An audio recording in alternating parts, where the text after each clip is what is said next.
नमस्ते दोस्तों, कैसे हो आप। उम्मीद करती हूँ अच्छे होंगे। रोज की तरह मैं आज आप लोगों के लिए लाई हूँ ढेरों टिप्स। और ये ऐसे टिप्स हैं जिसे आप यूज करके ना सिर्फ अपना टाइम बचा सकते हैं बल्कि पैसे भी बहुत ज्यादा बचा सकते हैं। तो चलिए जानते हैं कौन सी वो टिप्स एंड ट्रिक्स। और आप मेरे चैनल में नए हैं तो प्लीज मेरे वीडियो को लाइक करें, सब्सक्राइब करें और शेयर करना ना भूलें। तो चलिए जानते हैं कौन से वो टिप्स एंड ट्रिक्स। सबसे पहले टिप्स एंड ट्रिक्स है चाय पत्ती को लेकर। अक्सर क्या होता है, हम लोग घर पे चाय पत्ती लाते हैं, लेकिन क्या आपको पता है कि चाय पत्ती में भी मिलावटी जो है वो रहती है, लेकिन हमको पता नहीं चलता, लेकिन मिलावटी जो है वो रहती है। तो भाई ये चेक कैसे करना कि हमारी जो चाय पत्ती है वो एकदम प्योर है या फिर मिलावटी है। तो चेक करने का बहुत ही आसान तरीका है। क्या करना है, अपने हाथ में थोड़ा सा चाय पत्ती को लेना है, देखिए इस तरह से। उसके बाद में इसमें डालना है पानी, बहुत ज़्यादा पानी नहीं डालना है, बस थोड़ा सा पानी डालना है। और उसके बाद में अपने हाथों से इसको अच्छी तरह से मसलना है, देखिए इस तरह से अगर आप करोगे तो क्या होगी, इसका एक कलर मतलब कि कलर आएगा। अगर आपकी चाय पत्ती में मिलावट है तो कलर आएगा, और नहीं है तो बिल्कुल भी कोई कलर नहीं आएगा आपके हाथों में। तो इस तरह से आप क्या कर सकते हैं, चाय पत्ती को हमेशा चेक कर सकते हैं कि आपकी जो चाय पत्ती है वो मिलावटी है या फिर प्योर है। तो मेरे हाथ में कोई भी कलर नहीं आया है, मतलब कि ये मेरा रेड लेबल जो चाय पत्ती है वो एकदम प्योर है, बिल्कुल मतलब कि असरदार है। तो इस तरह से आप चाय पत्ती को हमेशा चेक करके ही इस्तेमाल करें। नेक्स्ट हमारी टिप्स एंड ट्रिक्स है। कभी कभी क्या होता है, हमको ना टाइम नहीं मिलता, क्योंकि मतलब कि जैसे हमको सुबह सब्जी बनाना है टिफ़िन के लिए वगैरह कुछ भी, तो हमको उतना टाइम नहीं मिलता कि हम ये सब्जी को, ये जो फली है इसको तोड़ें, क्योंकि तोड़ने में बहुत ज़्यादा टाइम लगता है। तो आप क्या करें, जब भी आपको पास में फ्री टाइम है तो आप क्या कर सकते हैं, इस तरह से तोड़ कर इन्हें एक तो बर्तन में रख सकते हैं या फिर कोई झिल्ली में वगैरह भी रख सकते हैं, पॉलीथीन में। तो उसमें डाल कर रखें तो आपकी जो सब्जियाँ है वो एक तो ख़राब नहीं होगी, और ऊपर से ये सब्जी अगर तोड़ी रहेगी तो आप इसको एकदम स्पीड में बना पाओगे, कोई भी मतलब कि टाइम में। तो इस तरह से आप क्या करें, छोटे से उपाय करें, छोटे लेकिन बहुत ज़्यादा कमाल के हैं। नेक्स्ट हमारी टिप्स एंड ट्रिक्स है इस तरह से कंघा को लेकर।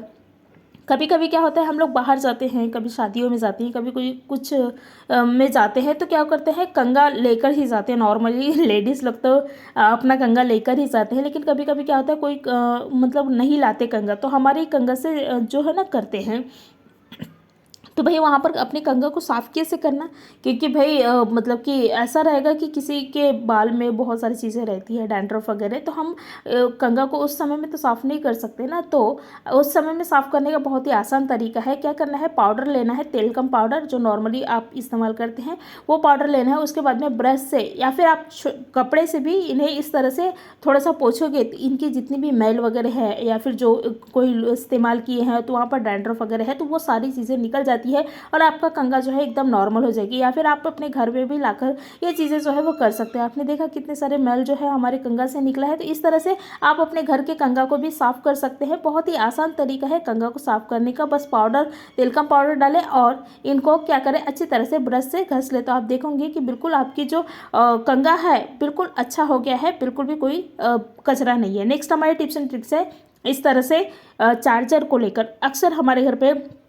अक्सर चार्जर रहता ही है, क्योंकि एक ही इंसान के पास में, मुझे लगता है कि अभी के डेट में तो एक इंसान के पास में दो मोबाइल है, तो चार्जर भाई हमारे पास में होना कंपलसरी है। सभी के घर में ये चार्जर जो है वो रहता है। तो चार्जर कभी कभी गंदा हो जाता है, तो उसको साफ़ कैसे करना, तो कोलगेट लेना है। उसके बाद में इनको कोलगेट और ब्रश की सहायता से इन्हें अच्छी तरह से, देखिए इस तरह से साफ़ कर ले, तो बहुत ही आसानी से आपकी जो चार्जर में जितनी भी गंदगी वगैरह लगी, क्योंकि क्या होता है हम कैसे भी हाथ ले लेते हैं और चार्जर को क्या करते हैं, पकड़ते हैं, लेकिन इसको धो तो नहीं सकते ना, क्योंकि भाई ये चार्जर है, इसको अगर धोने जाएंगे तो चार्जर जो है हमारी ख़राब हो जाएगी। लेकिन आप क्या कर सकते हैं, इस तरह से आप इनको साफ जो है वो कर सकते हैं। तो मैंने क्या की हूँ, चार्जर को मैं कोलगेट जो है वो डालती हूँ, उसके बाद में ब्रश की सहायता से इस तरह से आप साफ़ कर लोगे तो आप देखोगे कि आपकी जो चार्जर है वो एकदम क्लीन हो गया है, बिल्कुल कुछ करने की ज़रूरत नहीं है। तो मैंने अच्छी तरह से चार्जर को जो है वो ब्रश की सहायता से साफ़ कर ली हूँ। देखिए इस तरह से साफ़ करना है।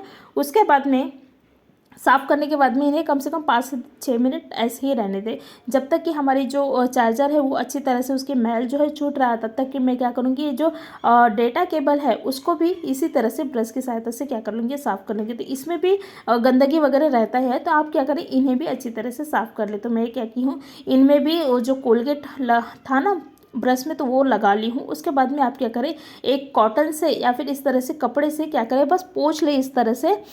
तो क्या होगी, आपकी जितनी भी कोलगेट, जितने भी चार्जर में गंदगी वगैरह है वो पूरी साफ़ हो जाएगी। आपकी जो चार्जर एकदम क्लीन हो जाएगा, जैसा मतलब कि आप खरीद के लाते हैं ना और कितना क्लीन रहता है, बिल्कुल उसी तरह से हो जाएगी। उसी तरह से जो डेटा केबल है उसको भी आप क्या करें, अच्छी तरह से साफ़ कर ले, तो आप देखोगे कि आपके डेटा केबल में भी बिल्कुल कुछ नहीं है, मतलब कि गंदगी जो है वो नहीं रहती। तो ये छोटे से तरीके हैं लेकिन बहुत ज़्यादा असरदार है। आपने देखा कितने सारे गंदगी जो है वो मेरे चार्जर में से निकली है। नेक्स्ट हमारे टिप्स एंड ट्रिक्स है, जो मिक्सर का पॉट रहता है ना उसका पीछे का पोर्शन देखिए कितना गंदा रहता है, इसको निकालना बड़ा मुश्किल हो जाता है क्योंकि ये इतनी आसानी से नहीं निकलती। तो इसके निकालने का बहुत ही एक आसान तरीका है, करने क्या है, खाने का सोडा लेना है, उसके बाद में इसमें ही विनेगर डालना है। देखिए इस तरह से नॉर्मली जो विनेगर रहता है ना मार्केट में, देखिए इस तरह से चाइनीज़ में इस्तेमाल करते हैं तो वो विनेगर डालते। उसके बाद में सोडा और विनेगर ये दोनों आपस में रिएक्ट होके बहुत एक अच्छा सॉल्यूशन जो है वो तैयार करती है और जितनी भी गंदगी है उसको मारने का काम करती है ये सॉल्यूशन बोल सकते हैं वो। उसके बाद में क्या करें, विनेगर डालें। उसके बाद में ब्रश की सहायता से आप अच्छी तरह से घस लोगे तो आप देखोगे कि जितनी भी मल वगैरह है वो पूरे आसानी से निकल जाती है। देखिए जैसे जैसे मैं घस रही हूँ वैसे वैसे मल जो है वो निकल रहा है, बहुत ही आसानी से निकल जाता है। अगर आपके पास में दोनों ही नहीं है, जैसे खाने का सोडा और विनेगर नहीं है, तो आप क्या कर सकते हैं, गर्म पानी डालें इसमें, बहुत ज़्यादा गर्म नहीं होनी चाहिए, हल्का कुनकुना होना चाहिए। उसके बाद में आप डिटर्जेंट डालें और ब्रश की सहायता से इस तरह से घसोगे तो भी आपकी जो मिक्सर का पॉट है, पीछे का हिस्सा पॉट का, तो वो बहुत ही आसानी से साफ़ हो जाती है। जितनी भी गंदगी मतलब कि जो भी मैल वगैरह जमा रहता है वो आसानी से निकल जाती है गर्म पानी करने से। अगर आप वो नई उपाय कर रहे हैं तो आप ये उपाय जो है वो कर सकते हैं। तो बहुत ही आसानी से आपके जो मिक्सर के पॉट के पीछे का पोर्शन है वो बहुत ही आसानी से साफ़ हो जाती है, एकदम क्लीन हो जाती है। तो मैंने साफ़ कर ली हूँ, देखिए कितना सारा गंदगी निकला है मेरे मिक्सर के पॉट में से। उसके बाद में मैं क्या करूँगी, इनको अच्छी तरह से साफ़ कर लूँगी। साफ़ करके आपको मैं बताती हूँ कि कितनी अच्छी तरह से मेरी जो मिक्सर का पॉट है वो साफ़ हो गया है। देखिए आप देख रहे हैं कितना आसान है ना। धन्यवाद।